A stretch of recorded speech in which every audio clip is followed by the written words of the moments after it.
Namaste, everyone. Welcome to Managing Your Heart Brain. I'm Kathleen. So let's recap the heart brain first. Your heart brain is an organ that consists of brain cells that is located inside of your heart. This is the first brain that recognizes when there are physiological changes in your physical body. And these physiological changes are sent through the bloodstream. The heart brain picks up the chemical message, changes it to an electrical message, sends the message to the cranial brain, and the cranial brain adjusts the body chemistry. The heart brain also communicates because it's part of the autonomic nervous system. So the heart brain communicates with the cranial brain and it communicates with the heart. Heart brain is the bridge between communication between the cranial brain and the heart. So that when the heart has a lower frequency emotional energy, the heart rate variability will have a chaotic waveform, and this chaotic waveform is picked up by the heart brain, and a message is sent up to the amygdala, and the amygdala will become chaotic. The energy coming from the amygdala will become chaotic, and the amygdala will give it a name. And this chaotic message is sent to your cranial brain, and your cranial brain will create a chaotic waveform. Communication goes both ways, so you can create an image that will create a harmonized higher frequency emotional energy cranial brainwave, and that message will be sent down to the heart brain, and the heart brain will then communicate with the heart, and the heart will have a harmonized waveform. The heart brain is also able to manage the negative emotional energy frequencies that come in from outside the body. Your lower frequency energies that come in from outside the body come in through the aura, go into the heart chakra.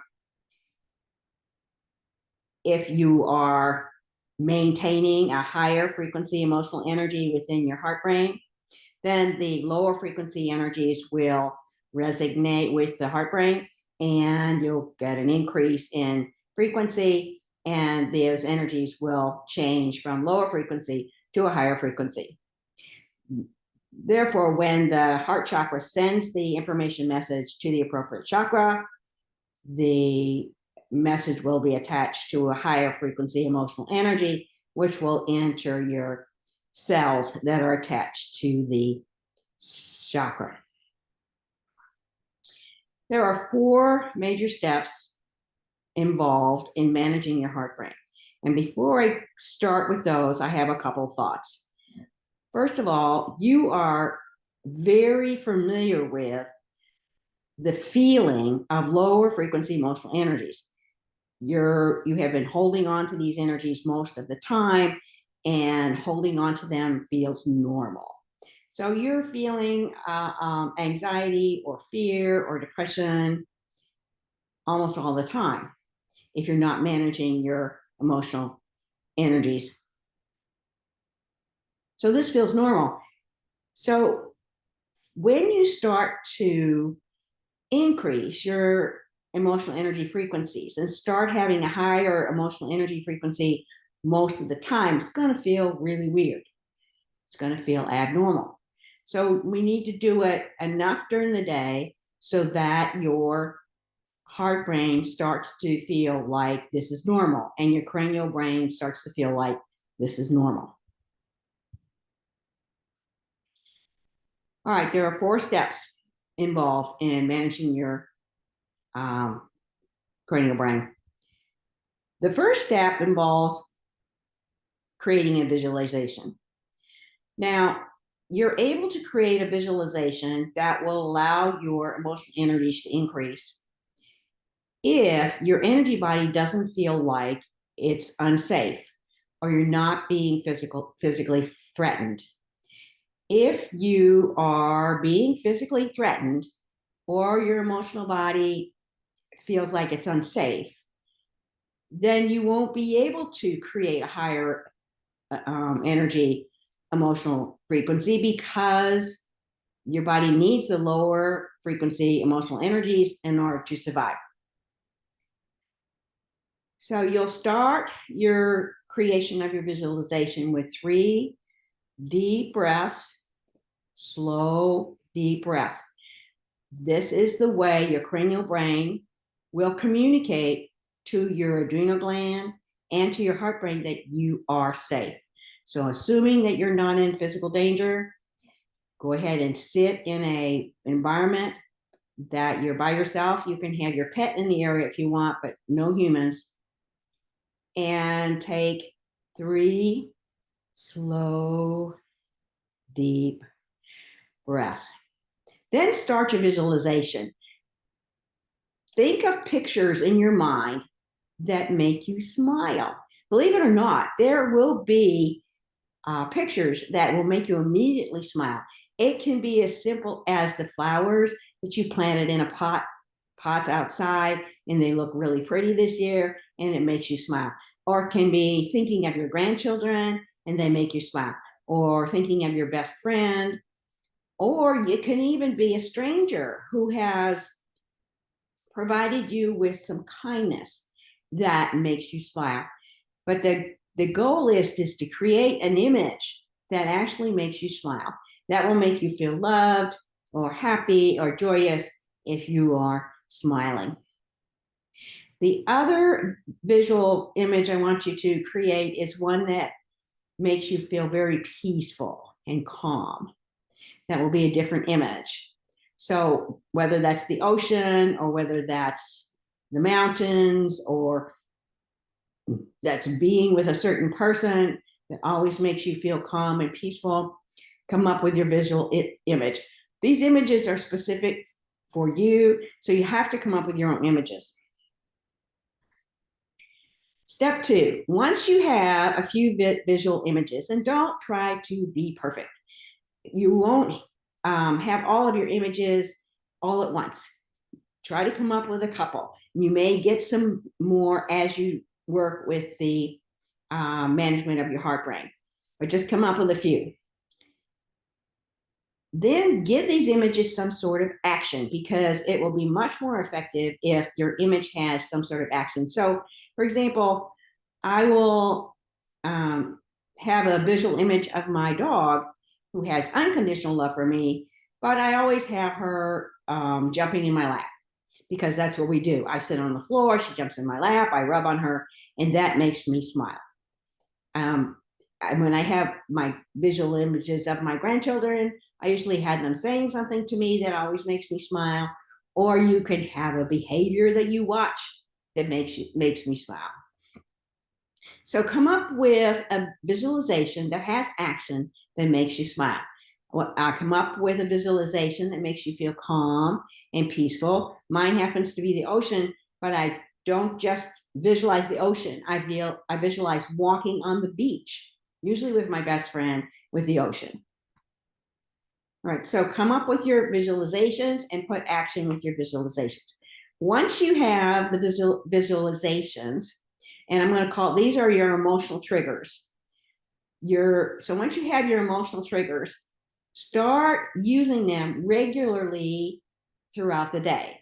And you have to come up with your own schedule. My suggestion is that you use some emotional triggers before you get out of bed, so you have a higher frequency emotional energy when you're getting out of bed. At that point, you might want to set your timer on your phone so it goes off every 30 minutes or every 60 minutes, and you're resetting your emotional energy frequency so that you are feeling either joy or happiness or peaceful, on a regular basis. And if you don't want to set the timer, do it before and after activities, before and after you brush your teeth, before and after you eat, before and after you get in and out of the car, whatever. You just have to come up with your own schedule. Now, once you have a schedule and you're resetting your emotional energies on a regular basis, attempt to hold on to the higher frequency emotional energies for a longer period of time. What will happen is that sometime during this, in a 30-day period, you will start to feel like these emotional energies are normal and your lower frequency emotional energies are not normal.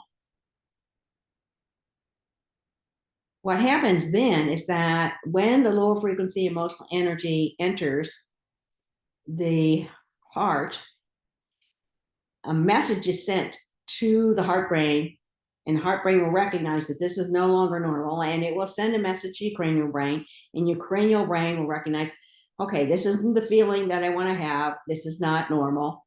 And then you'll get the visualization immediately. It'll go down to the heart brain, and the heart brain will increase its emotional energy frequency, and the lower frequency emotional energies that has come in will resonate, and they'll be blocked from entering your physical body until they resonate up into matching your heart brain.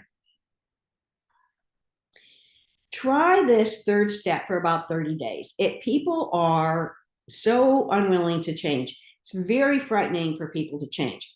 And even if the change is for the better and you're going to actually do better, people will often continue with the behavior that is harmful rather than try a behavior that would help them because they're afraid of the unknown. So instead of committing to, I'm going to change my behavior and manage my heart brain for the rest of my life, don't do that. Do a 30-day trial and see how you feel after 30 days. If you're feeling better when you have higher frequency emotional energies most of the time. Now, before I give you the fourth step, let me give you a little information. Even before the heart brain was discovered, scientists were studying how our emotional energies affected other people. So, for example, in 1982, the Israelis and the Lebanese people were at war, and the scientists trained individuals to maintain a higher emotional energy frequency of peace, and they trained them to hold that for a long period of time. And then they placed all these individuals at the same time throughout the war zone and kind of monitored what was happening. And what they found was that while these people were out there holding on to the higher emotional energy frequencies of peace, there were no terrorist attacks.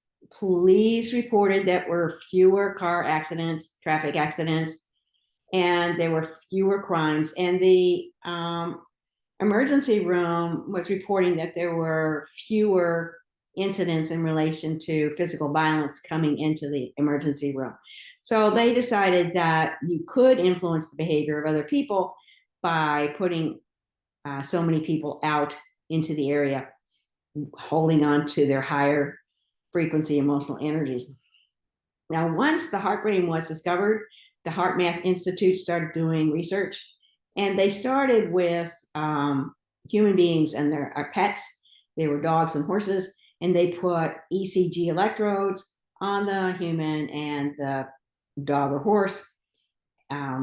They recorded the heart rate variability when the two were separated.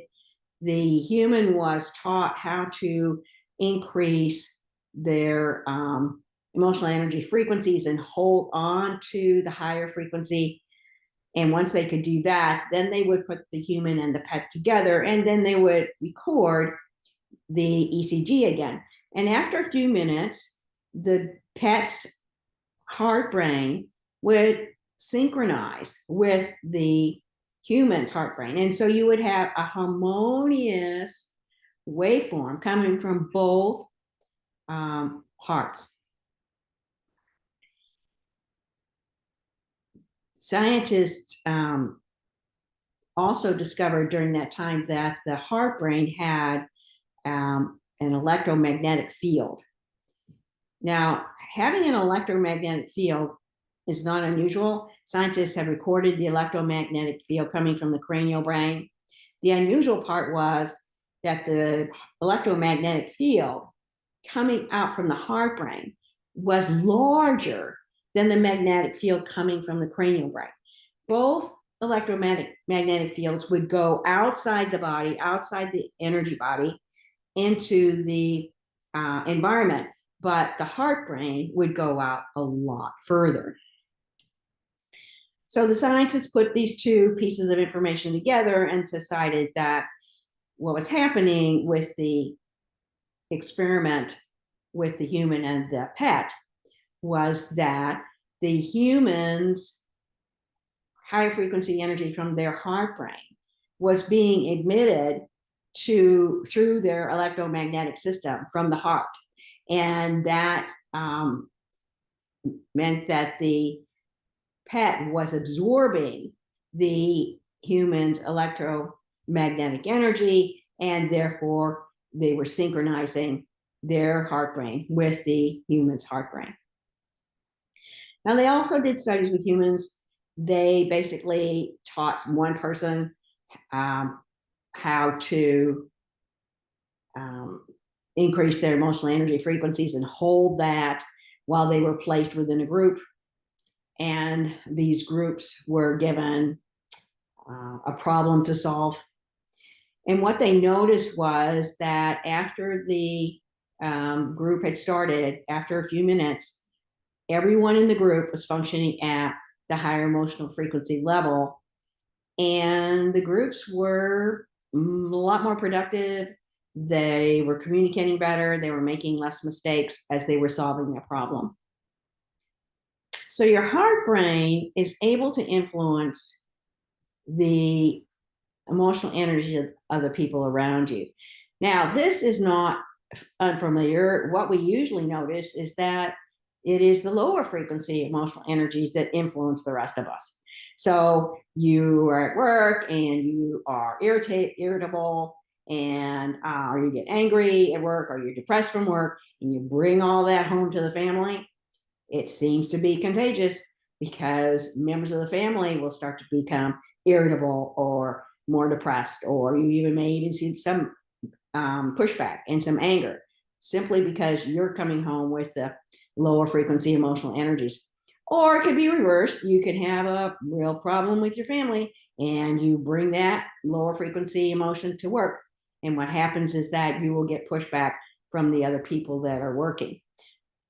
You may have experienced a situation where you were in a group, everything was gelling just fine, and somebody else comes in and they are depressed, or they are angry, or they're frightened, or whatever, lower frequency emotional energies. And all of a sudden the group will just change, and it will not be able to function as well. Members of the group will become angry when they weren't angry before, or they can become really sad when they weren't sad before.